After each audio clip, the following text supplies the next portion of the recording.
I mean, that is the land of unconfirmed. Yes, we came, we saw, he died. That was Hillary Clinton's infamous reaction after Gaddafi was executed. But the real reason for his murder, he dared to launch a gold-backed currency that could free Africa from the dollar. The West knew, if he succeeded, their empire would fall. Now a new name has surfaced, Captain Ibrahim Traoré. He isn't just continuing Gaddafi's mission. Even Libya, who destroyed Libya, once again they used a black man. He's expanding it, with the full backing of an entire region. And after 16 failed attempts, the West still can't stop him. Why? Because this time, Africa's not alone. But here's what makes Traoré different. He learned from Gaddafi's fall. Back then, there was no social media. Journalists were silenced. Western outlets like CNN, BBC, and Al Jazeera painted Gaddafi as a monster. And many of us believed it, because that's all we were shown. Growing up, the name Gaddafi meant dictator, tyrant, mass murderer. But no one told us about the great man-made river, a $33 billion self-funded irrigation system that turned the desert green. Or that Gaddafi gave every Libyan family free electricity. Or that education and healthcare were entirely free. Or that new newlyweds got $50,000 from the state to start a home. That story was hidden. His image was destroyed, and his people were turned against him. That's what Traoré avoided. From day one, he defined himself to the world, before the West could. He embraced the media, rallied his people, and stayed ahead of the narrative.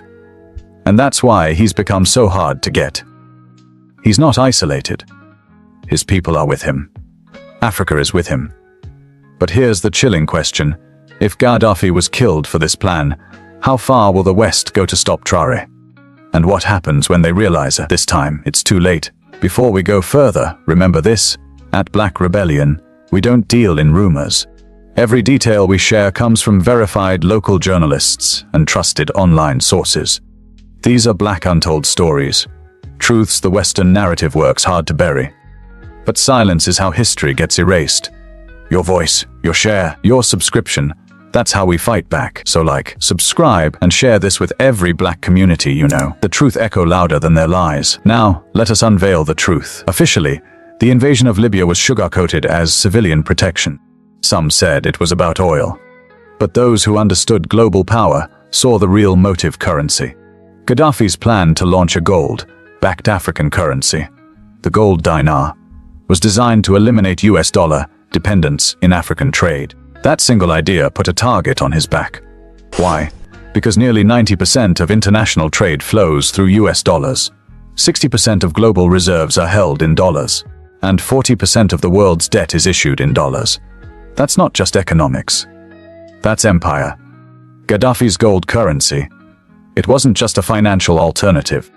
It was a threat to everything that props up Western global dominance. And that's why they killed him. But what if I told you Traoré and his AES counterparts have dared the West and launched the initiative, boldly picking up where Gaddafi left off? And this time, the script didn't go as planned. In the aftermath of Gaddafi's execution, the Western media framed Libya's collapse as the price of dictatorship. But behind the headlines and justifications of humanitarian intervention, something darker was unfolding. Something far more calculated. Because Libya wasn't the only country in crisis at the time. Yemen, Syria, Bahrain, all were embroiled in violent unrest. Yet none of them triggered a Western bombing campaign like Libya did. Why? Because no other leader was about to launch a gold-backed currency that could shake the global financial order. When Hillary Clinton's private emails were leaked in 2016, they confirmed what many already suspected: the war wasn't just about oil or civilians, or even regime change. It was about stopping the rise of an independent African currency before it began.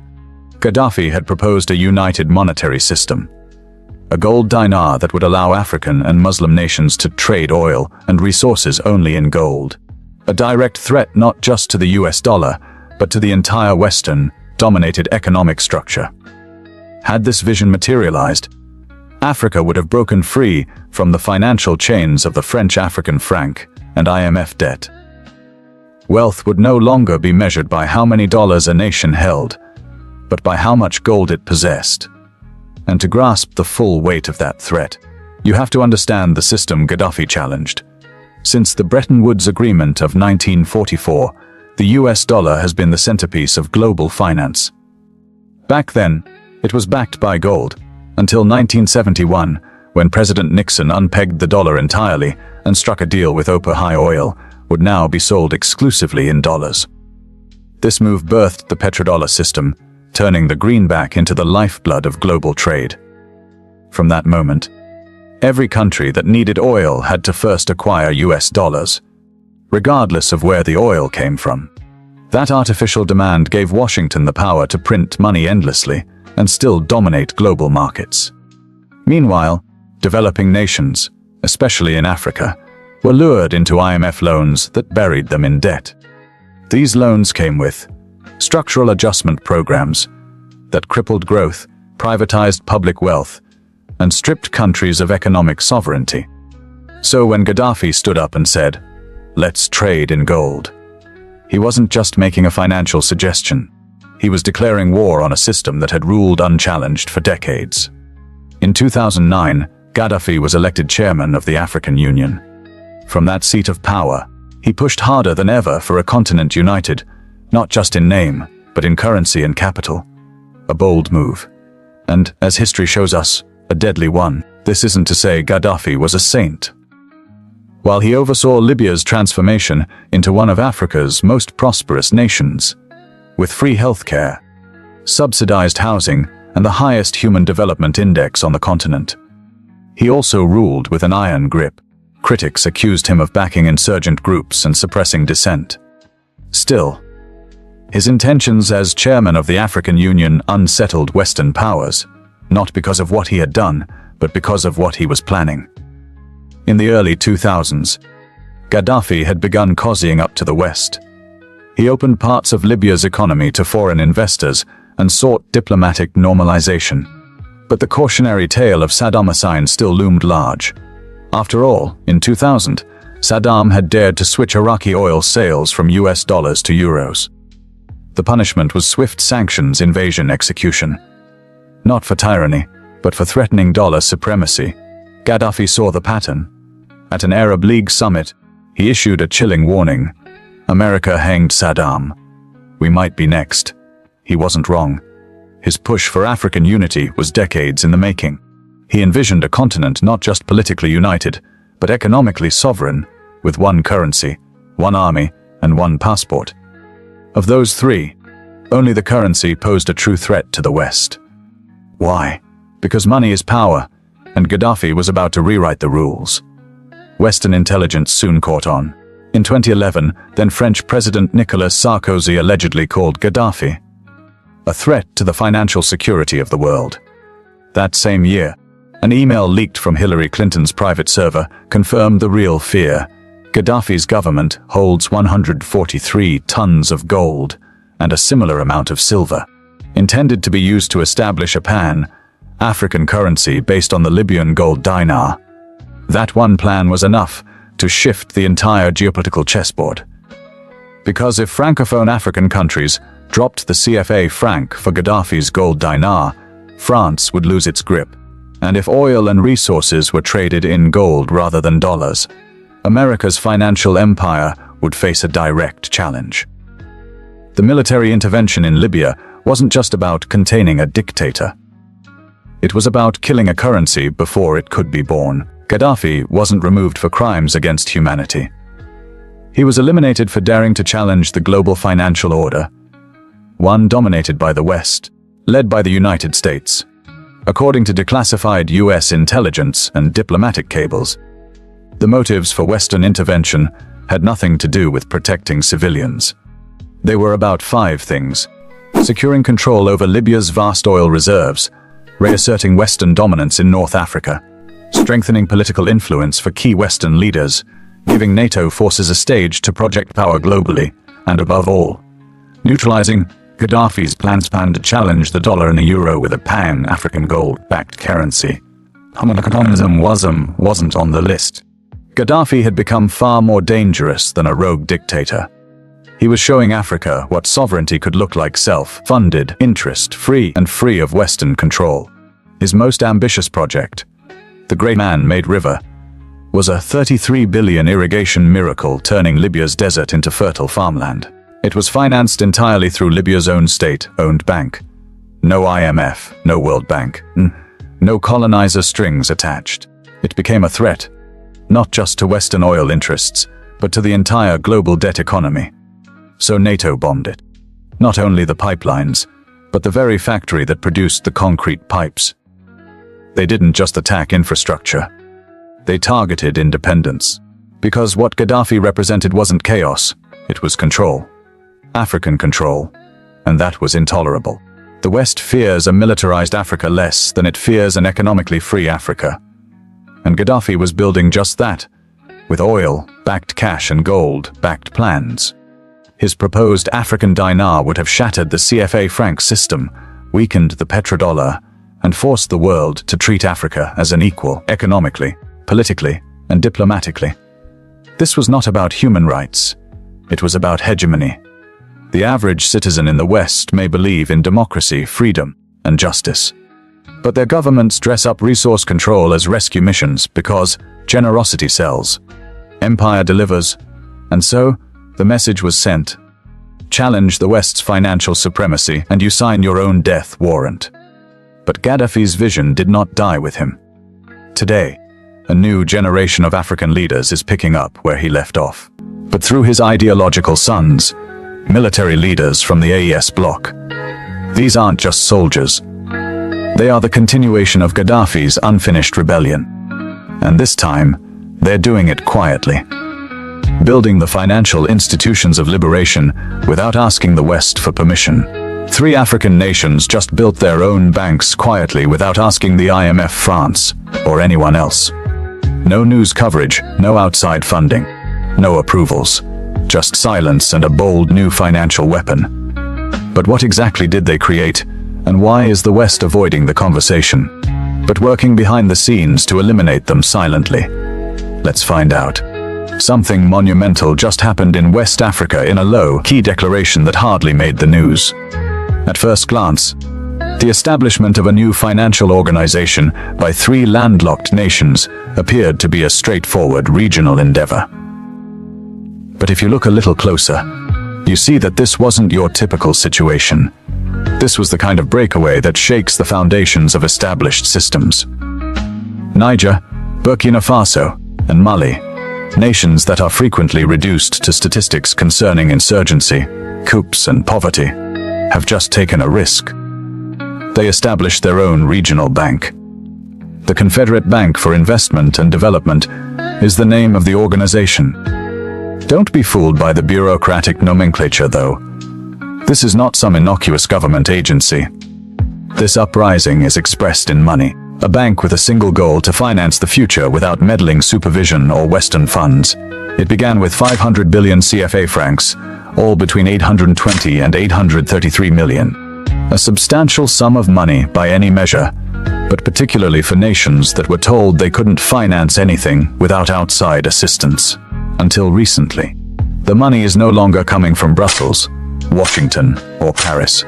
It originates inside their respective economies, inside their reserves, inside their local networks.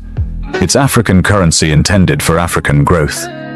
This bank's existence alone isn't what makes it so disruptive. It's the cause and the location of it. These are not Africa's economic superpowers. These nations are in the Sahel, caught in geopolitical turmoil, deserted by international allies, and subjected to sanctions.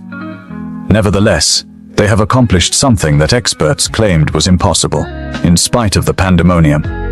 They are taking charge of their economic future by subtly constructing the instruments of sovereignty rather than by demonstrating in public places. The ribbon-cutting ceremony was not ostentatious. No international dignitaries at the gala. Investors were not the target audience for the launch. It was not an aesthetic issue. It had to do with intent.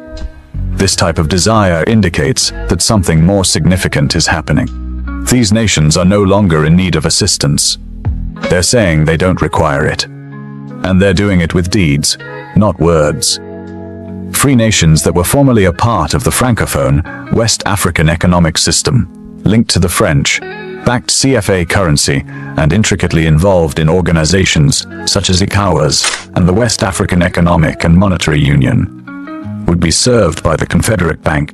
However, since 2023, these same nations have begun to reorganize their relationships, expelled French soldiers, and withdrawn from AES. As a result, when they claim to have constructed a bank, it's not just a bank. Rather, it's the last phase of their exit strategy, an indication that they won't be returning. This is when the narrative becomes even more disturbing for everyone watching. Not for them. This was more than a reaction to loneliness. The escalation was planned. Following economic pressure, political exclusion, and sanctions, these countries took an uncommon step in global politics. They ceased to respond and began to construct. They did not respond with diplomatic outrage or threats. In response, they produced something. Material that increases their independence, decreases their vulnerability, a quiet revolution, and one Gaddafi, no doubt, would have recognized instantly, and makes them more difficult to manipulate.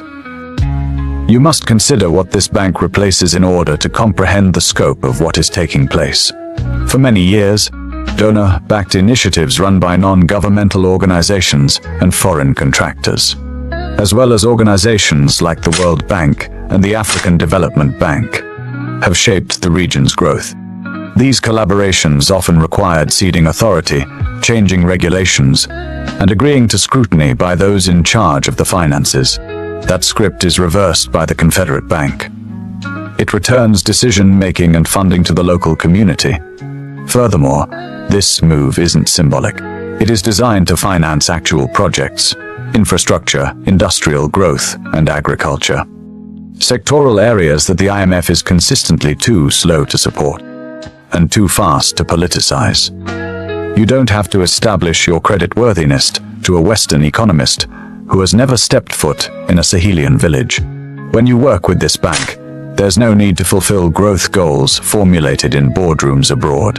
The only prerequisite is that the initiative benefits the local community, rather than international investors. The West's lack of response to this action says a lot. There is no media frenzy, no expert committees questioning how this would impact the stability of the region, and no retaliation. It seems as though the only remaining tactic is to act as though it never happened. Because recognizing this bank is recognizing something far riskier than a simple financial transaction. It entails recognizing Africa's capacity to develop its own systems. That the three coup nations are capable of planning, coordinating, and taking the lead. Therefore, the Confederate Bank enters the scene quietly and defiantly, rather than with much fanfare. It's not ostentatious. It doesn't want to make headlines. However, it is designed to endure, and more significantly, to expand. The question now is, why did they do this? You need to look beyond the numbers to see why Burkina Faso, Mali, and Niger established this bank. Ambition was not the source. Exhaustion gave birth to it. Something finally broke. After decades of waiting, cooperating, and conforming to development partners' expectations. Not in outrage or protest, but in clarity. These countries didn't decide to establish a bank overnight. They came to a conclusion that few others have dared to express us. There has always been a rig in the game. The Sahelian people were told for years that foreign help would bring them salvation. Every new government was expected to shake hands with beaming diplomats who managed the aid flow, pursue reform packages, and demonstrate its allegiance to foreign financiers. It started to happen frequently. A tiresome, embarrassing ritual. Although leaders changed, the regulations remained. Sign, borrow, and act as though it's helpful. What did they receive in exchange? Airports that never got going. Roads that didn't lead anywhere.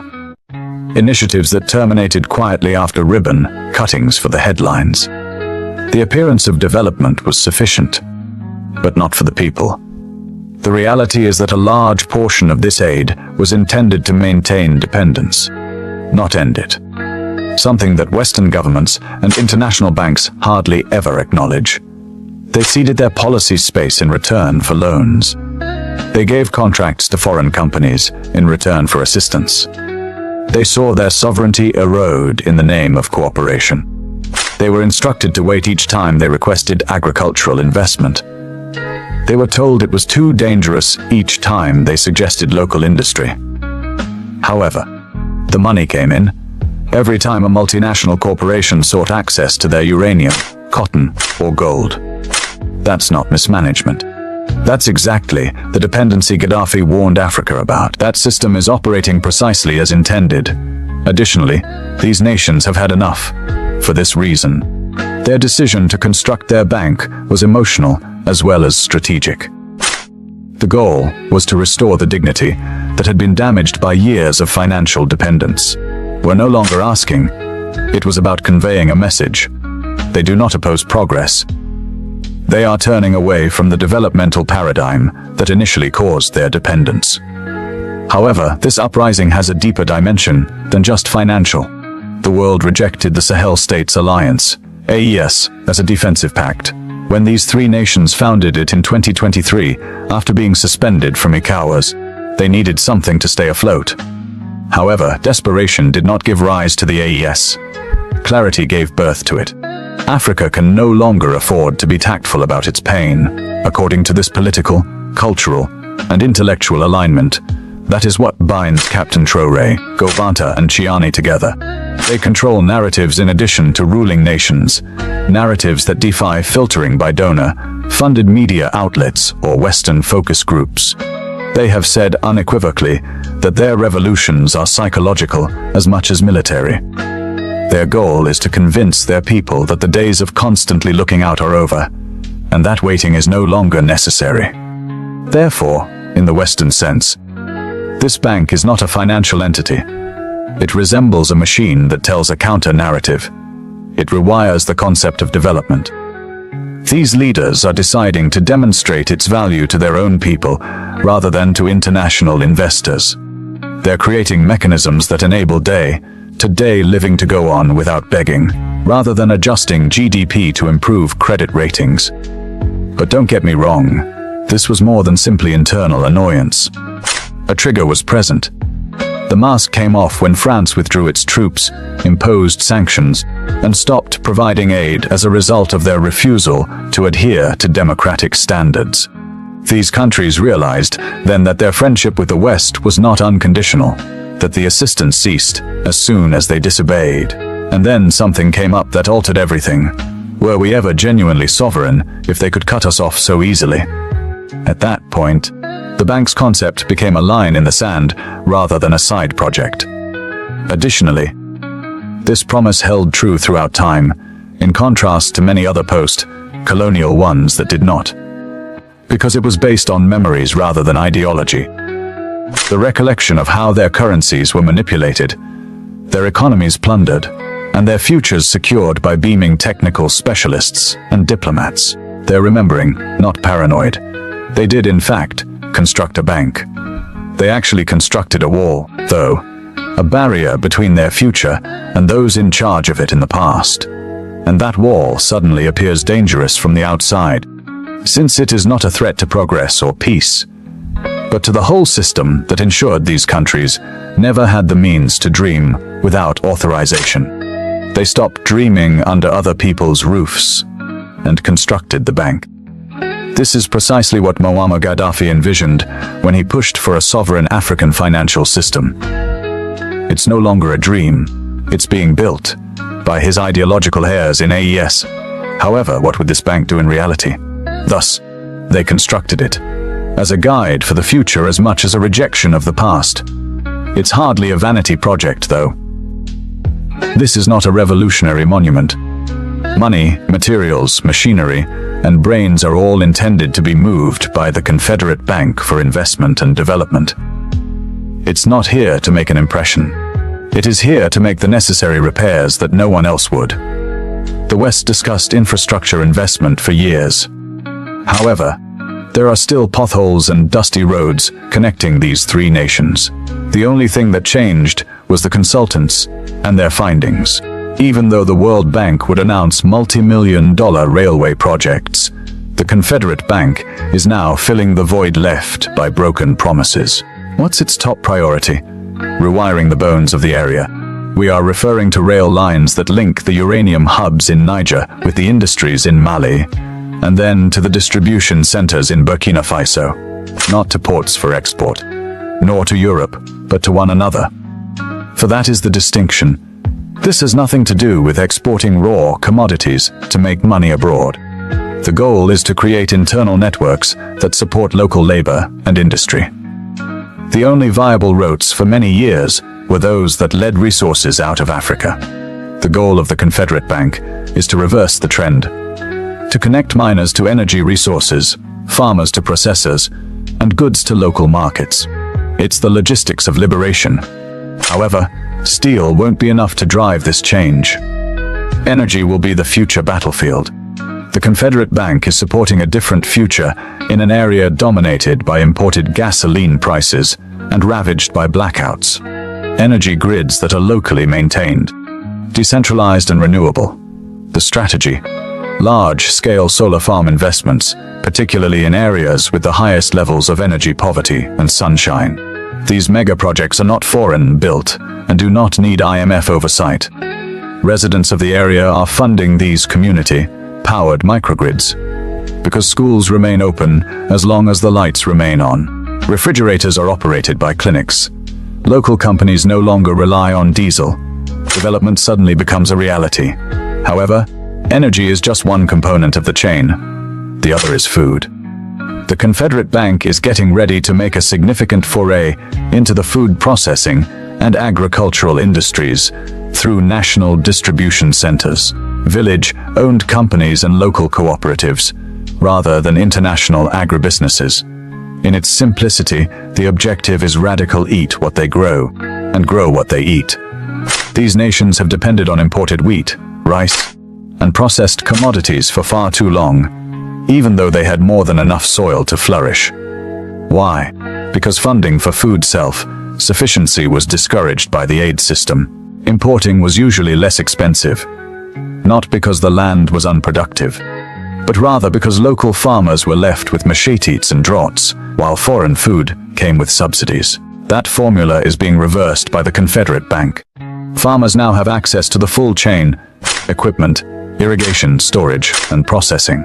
They no longer sell tomatoes for pennies while purchasing tomato paste in cans from Europe. It's not charity, this is agricultural sovereignty. Additionally, it has been constructed one hamlet, one tool, and one crop at a time. Then there are the heavens. Indeed, colonization has even spread to the skies. International airlines have controlled regional travel in West Africa for many years. It's a cruel joke. It is frequently necessary to travel through Europe in order to fly from one African nation to another.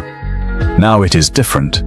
A regional airline that operates direct flights from Bamako to Niamey to Ouagadougou, free of layovers, visa restrictions, and legacy carrier price gouging, is being established by the Confederate Bank.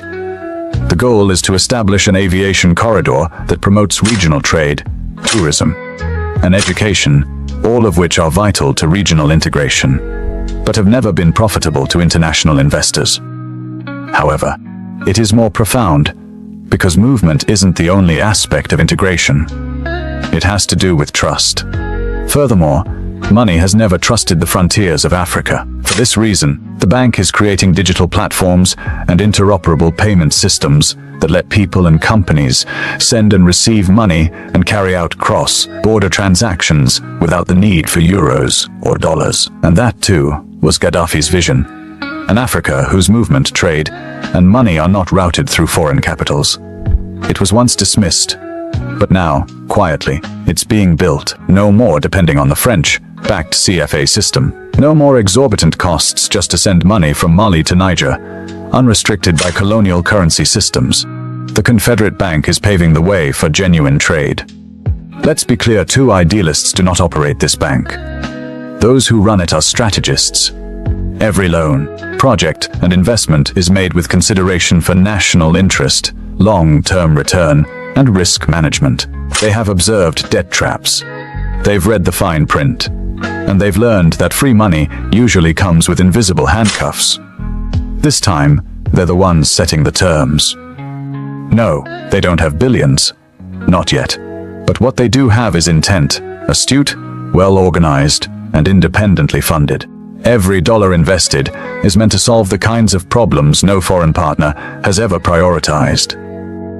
Because when your hands are finally on the wheel, you drive in a different direction. Catching up to the West is not the goal here. The goal is to build what the West never intended to offer. You could analyze financial statements, project budgets, capital reserves, and balance sheets at the Confederate Bank, but only if you think like an economist. If you look again, you'll notice it's not built like a bank at all. It's built like a spine, a network, a fortress, because beneath the paperwork and loan programs lies a far more ambitious mission: unification with purpose. Not merely for profit, not just for politics, but for the survival and sovereignty of people. Development isn't the only goal here.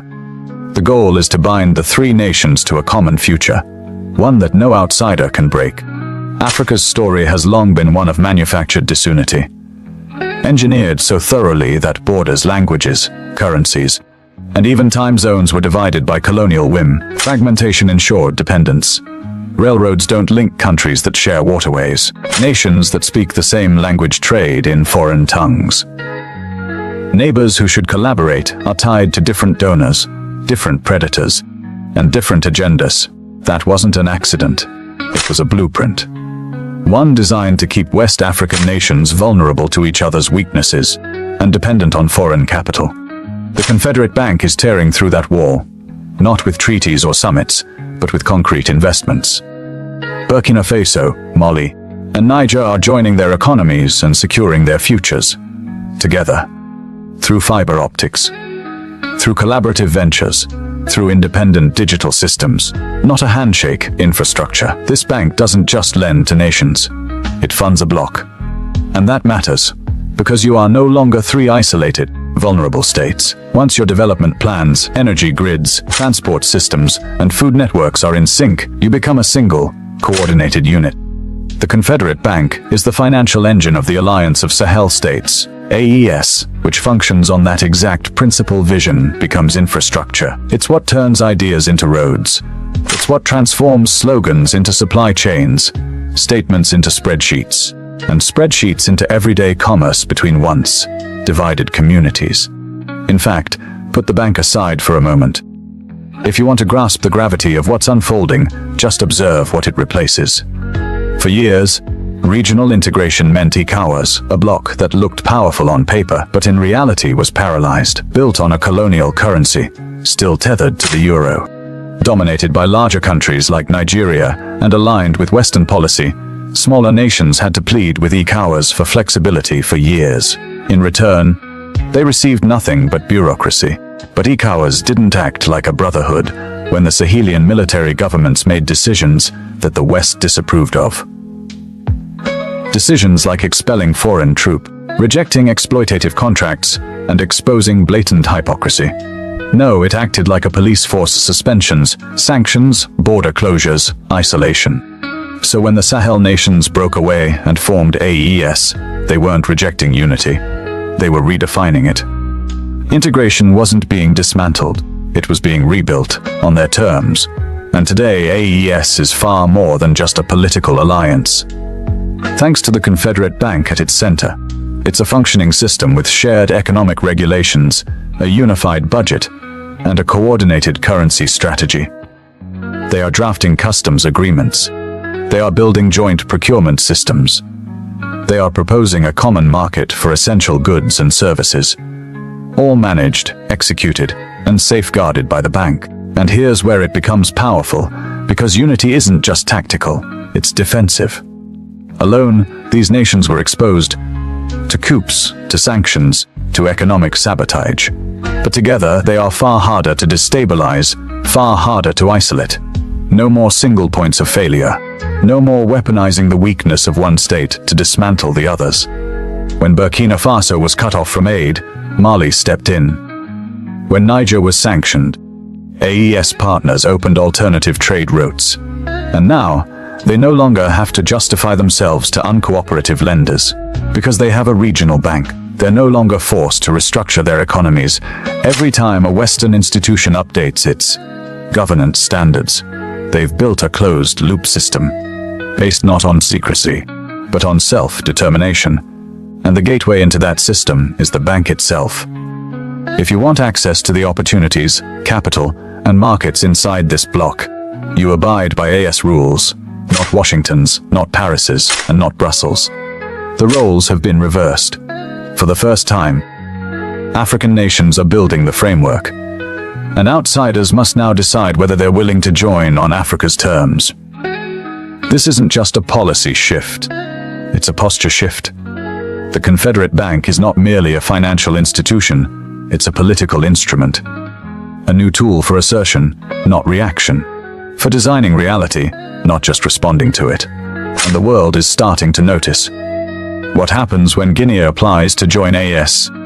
When Chad turns to the Confederate Bank for funding? What happens when a so-called minor alliance achieves what the AU couldn't accomplish in decades? This is no longer a local experiment. This is a continental prototype, and it's working.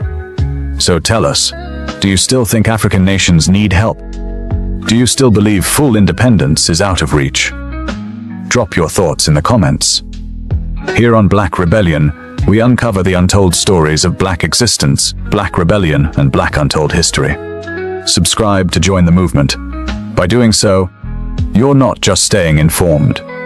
You're becoming part of a global push to reclaim Africa's rightful place in the world.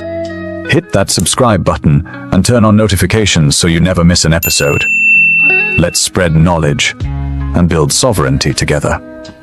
Thanks for watching. Yeah, you know, so the African them not really agree with the overthrowing thing, you know. Yes, the African them not really agree with it. And when we look on most head of state, including America and England, them are not really clean according to what you hear them tell about other people, like dictator and other people, like this and that.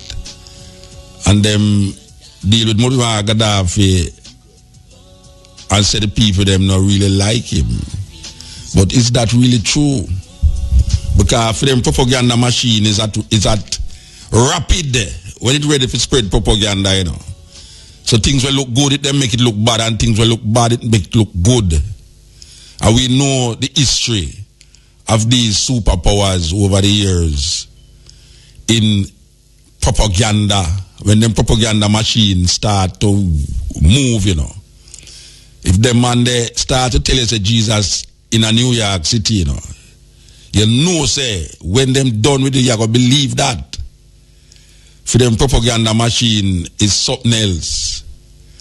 So, anytime they want to get with a leader, you hear them start to spread whole heap of things.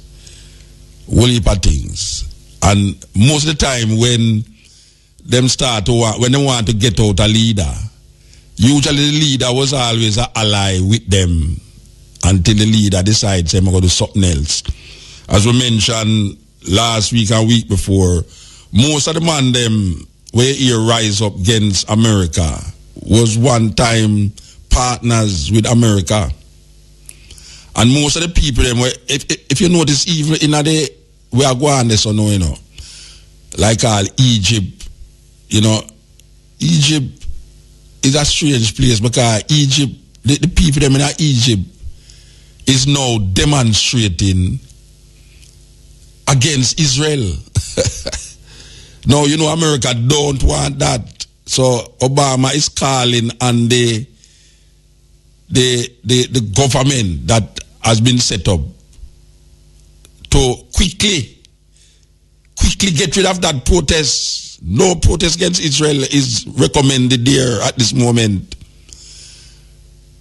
because Israel is America's biggest ally. No, we are hear so much things about Gaddafi, but we want to mention some of the things them where about Gaddafi, really. I mean, really. As we are say, if you show me a leader where not have a serious problem with them people, them, well, because even in Jamaica right now, most Jamaican, as far as I see, have a problem with them prime minister and them government. Yes. Now, me could talk about some things in a Libya. Because I will mention Libya, Gaddafi has been giving aid to a lot of African countries, and he was the one who called for the breakdown of the barriers that divide the different states in Africa. According to Gaddafi, it was placed there by white people, and it's time we tear down those barriers, those illusion. Gaddafi said, "Me could tear it down. It's one Africa, that people can move freely through Africa." So that was really one of the big things them about Gaddafi's pronouncements about Africa. And Gaddafi also made a apology for Arab slavery, Africans who was enslaved by Arabs. Gaddafi make an apology. But inside a Gaddafi country, when Gaddafi was the leader, according to it go now, he is no longer the leader now, and NATO bomb it. But the story we're going to give now is the next story, because we don't even want to touch, we want to touch upon how them a kill off all of the black African them in Libya. I don't know how much you hear that news, but the Africans, especially those from Niger and Nigeria, is meeting hell. As a matter of fact, them going to a city yesterday. The population of 10,000 Traoré people from Niger. And Niger is the place where anytime you see them man, they put them camel and them face well wrap up from the sun. And them go in at the city, and there was no party in the city.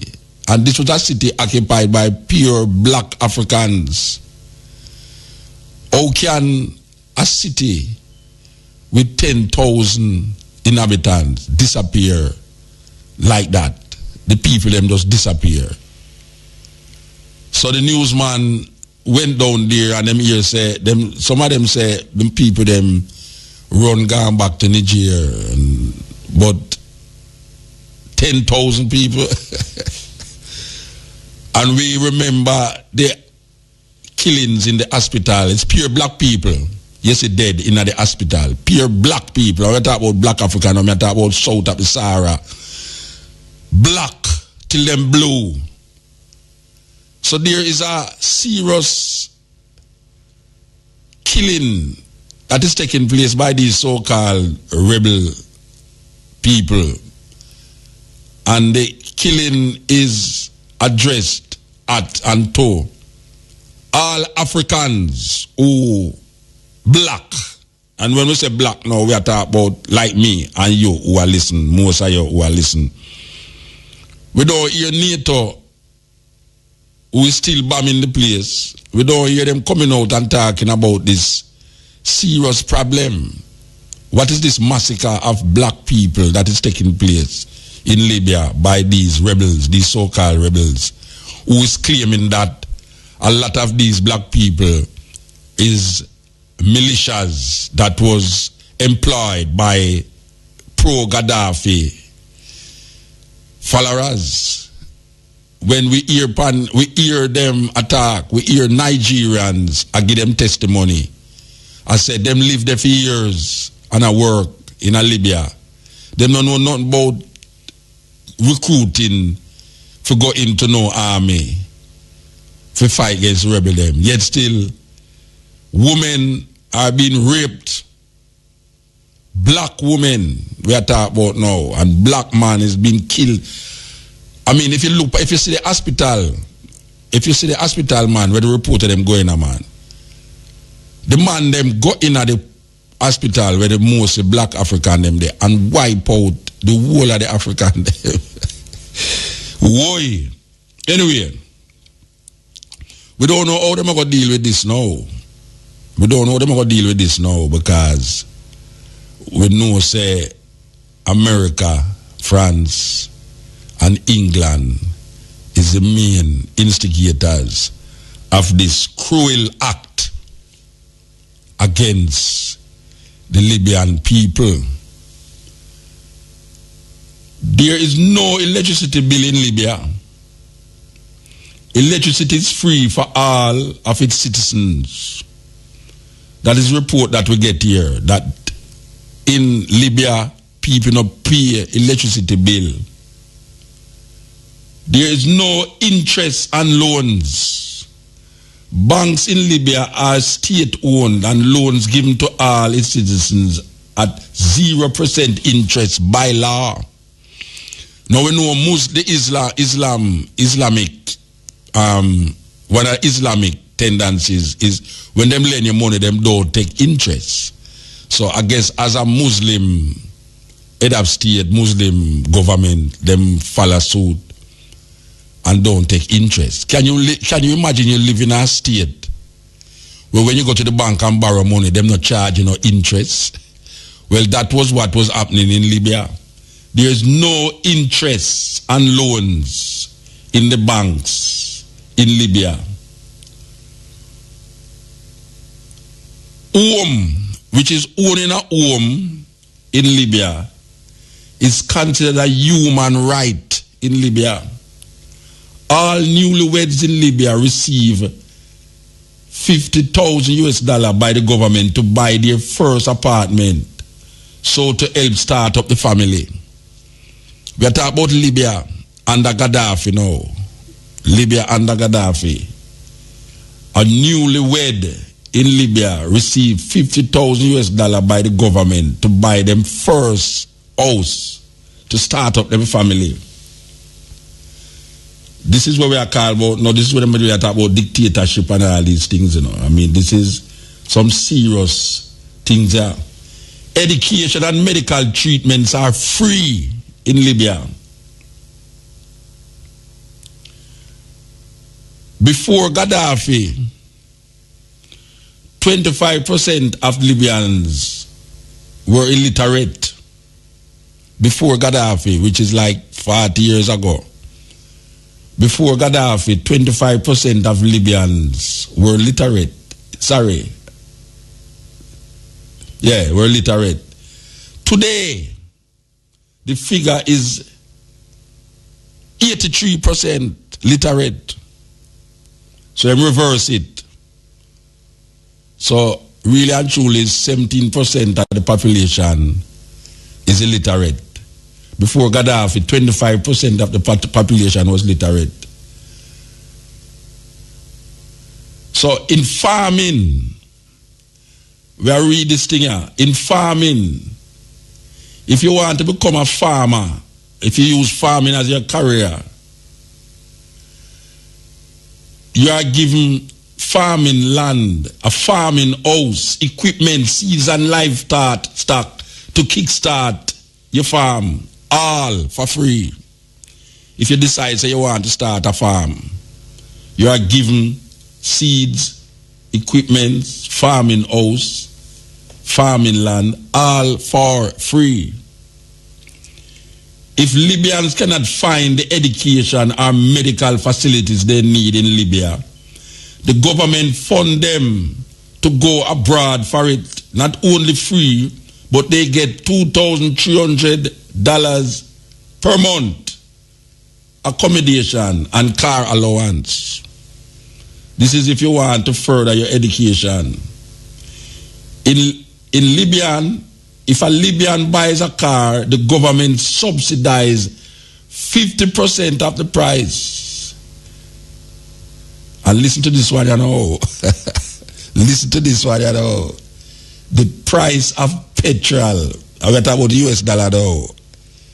The price of petrol in Libya is 14 cents per liter. Boy, multiply 14 by 84 in that Jamaica, you know. That's a serious thing. 14 cents by 84. This is US. The price of petrol in Libya is 14 cents per liter. Libya has no external debt. meaning say the Libyan government, the country of Libya no owe nobody no money. And its reserves amount to $150 billion, which is now frozen globally. Libya has no external debt. We're talking about a government under Gaddafi. It has no external debt, and its reserve amount to $150 billion. Now frozen. No, this is a big one, you know. We want to read this one here. This is a big one because this is a man who's supposed to be a terrible tyrant, a terrible this, a terrible that. And as we are saying, we know we can name out enough Gaddafi contemporary who in a power right now where nobody now invade them country, nobody now bomb them, and them are create havoc upon the lives of people. If a Libyan is unable to get employment after graduation, the state would pay the average salary of the profession as if he or she is employed until employment is found. A portion of Libyan oil sale is credited directly to the bank account of all Libyan citizens. A mother who gave birth to a child receives $5,000. 40 loaves of bread in Libya cost 15 cents. 40 loaves of bread in Libya cost 15 cents. 25% of Libyans have a university degree. 25% of Libyans have a university degree. Gaddafi carried out the world's largest irrigation project, known as the Great Man-Made River Project, to make water readily available throughout the desert country. I want the people them hear them statistics there. This is a man who we are supposed to know deemed wicked, murderous, need to go try in Hague. And we can tell you of a lot of leaders who was never carried to Hague, who have destroyed the way of life of people. 40 loaves of bread in Libya cost 15 cents. 25% of Libyans have a university degree. 25% of the population have a university degree.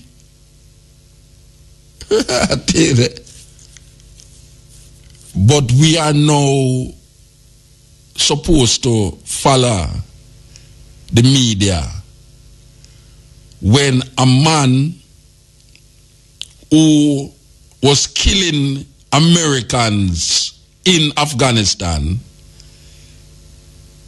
went back to Libya and now is running what we call a semi-government that was overthrown by NATO forces, including America, England, France, to name some of them. What are we to think if we trace the history of these people, these politicians? How come we not hear no big alabaloo now against the so-called rebel forces who is torturing, raping, and murdering black Africans? How is it that a whole city of Africans disappear just like that? How is that possible? We're going to read this because it caught me. It caught me, man. It caught me because me listen to news all the while, all in Jamaica. It's like we are hearing news about a shooting we're going in a studio, must last night or night before last, and we hear the report in the paper one way, but the next day, like today, we are read the next report, and it not got nowhere like how it did report first originally. It not got nowhere like that. So we don't know, no, because the media, anybody control the media. The media is the most powerful entity in the society. And when certain people, you hear about Rupert Murdoch decide if you go to war or if you don't go to war, what you eat, what you wear, because he's the most powerful media man on earth. It's a serious, serious thing. So we're going to read this. The article says, disappeared. Thousands of Libyan blacks turn up missing in rebel offensive. I don't know how much of you hear this news here. But we want to read it. Thousands of Libyan blacks turn up missing in rebel offensive. Entire city depopulated, declared closed military area. You hear them designate that area now? Closed military area. September 13, 2011. Before the Libyan civil war, Tawaga was an agricultural city of some 10,000, mostly black people, with an economy centering around palm trees and date production. Today, it is entirely empty and declared a quote-unquote closed military area by the rebels. But where did the Tawargans go? That's not such an easy question to answer. This is a real thing going on, and it's not a movie, you know. The rebels rounded them all up and herded them into a refugee camp in Tripoli. But reporters that went to Tripoli found the camps empty as well, with the only person there, someone looting scrap metal out of one camp, declaring that they had gone to Niger. You know, that is across the border where them claim say Gaddafi good run go. No, Tripoli residents near the camp, however, report that the Tawargans had indeed been in the area, in the camp at one point, but that the camp itself was attacked by forces from Misrata. They beat the men, rounded up the women and children, and took them away in trucks. They believed the troops were taking them to another camp in another part of Tripoli. That camp, too, was empty. Black people have been disappearing all across Libya, with rebels arresting people simply on the basis of skin color. But how does a whole city go missing? It may be quite some time before we learn exactly what happened. But we have hints in media reports dating back to June, when Misrata rebels began openly talking about cleansing the region of blacks. To read that again, you know. This is where we are talking about, you know, who can we trust? Who can the people trust? These things is happening. The big news CNN and all these people not going to talk about it until an American bust it out in America. And they hear one big alabaloo. Misrata rebels began openly attacking about cleansing the region of blacks, and were saying that black Libyans might as well pack up because Tawaga no longer exists, only Misrata. Fast forward nearly 3 months from this proclamation, and we have an empty city where Tawaga once stood. The only sign saying Tawaga has been covered up with a new sign saying New Misrata. So, one whole city of black people missing. One whole city of black people missing. And no one know where these people are. And this is not a movie where some spaceship take out the people them and gone in some planet. This is real thing a go on in the 21st century. In Libya, black people are killed because they are black. In Africa. And that's the irony of that, no. And this is the irony there, you know. And this is the irony there. The irony is that black people is being killed in Africa because them black. In a one country where America and England decide, say, Gaddafi can't stay there. So they have to get rid of him. And now them side with some people who used to kill them. Islamic people. All of these uprising get out what you call a man who might be not so religious, yes, in place of a Islamic mindset. And we know say there's a war going on against Islam, even though them claim say not a war against Islam, but it's a war against Islam. Christianity versus Islam. Bush set that pace in Iraq and in Afghanistan. So we are say, which part them African they there? These black Africans, are they back in Niger? Or were they buried in the sands, in the Libyan desert?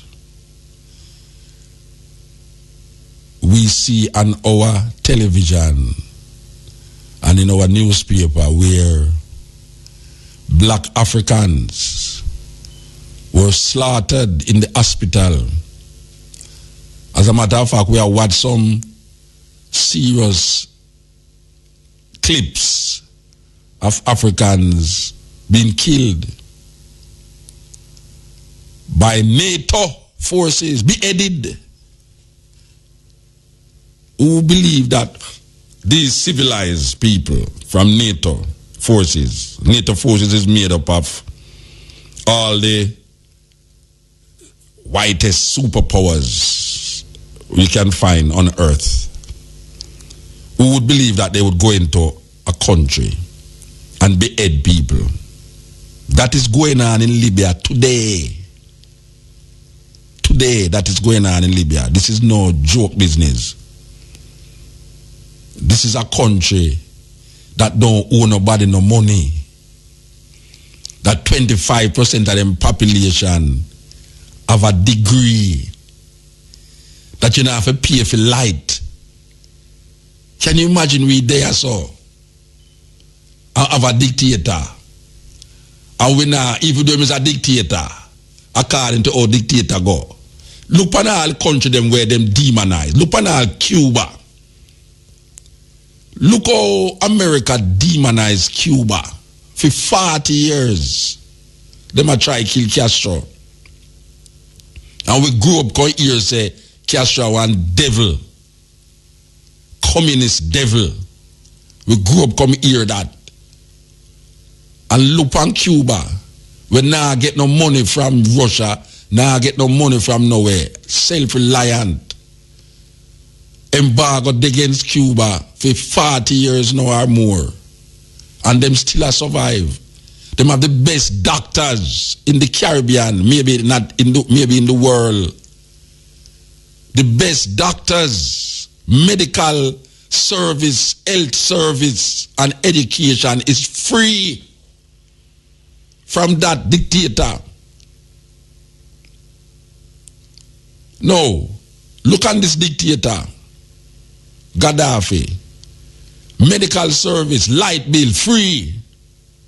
Them help you with farming tools and things to start up your farm. 25% of the population, 25% of the population have a university degree. That one they hold me, that one they hold me more than anyone.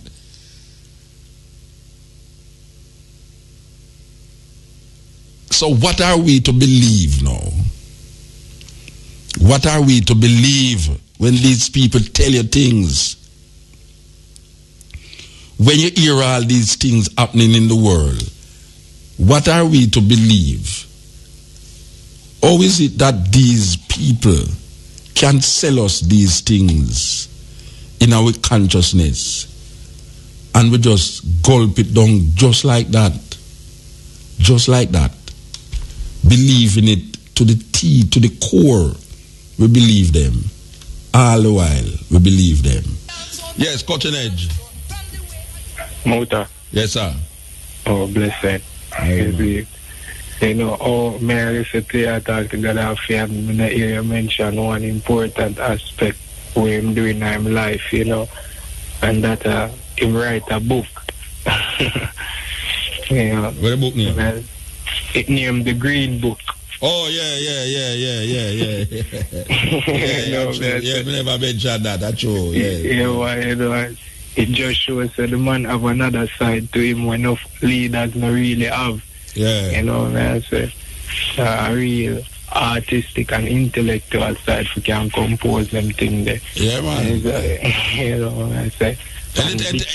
You know, anytime him talk, them always report on the Gleaner, him not the Gleaner, on the news, CNN say, him is a madman. The way him talk, like when him did say, you know, American have something to do with the 9/11 situation there. Yeah, when him talk about the flu, the swine flu, when they come up with, it's like them I say, wait, this man is a madman. And what I say? And then when him say Al Qaeda involved in the rebel uprising against him, CNN come out and say this man is a madman. Yet still know them come realize say the man who lead the thing used to kill Americans in Afghanistan. You know, so. But even when in 2009, I think when him there give a speech at the UN, when them have them annual leaders thing where everybody go speak for them little time, you know, and him tear up the UN charter. You know, may I say, and the critics after that say him is a bad man. You know, yeah, man. And him go live in a tent when him go to America. Him never go to a hotel. Him have him one tent and a pure woman and bodyguard. Yeah. Yeah, I know say that to show another side of the man and the mind, because you know Islamists or Muslim people not really have women in that regard to make them bodyguard. You know what I say? The man really, a pure woman, him did have a bodyguard. Him in I think a New Jersey. Him set up the tent, you know. Yeah, free. Yeah, man. I mean, we not going to listen to what them I say, you know. Trust me, we not going to listen to what them I say. A pure propaganda them I spread, man. Yeah, man. So, where you think him there? Where you think him? When me think him there? Yeah. Negril. You don't know. Give thanks to me. Yeah, I blessed man. All right, yes, cool. Cut to the edge. I FM, we're there with you.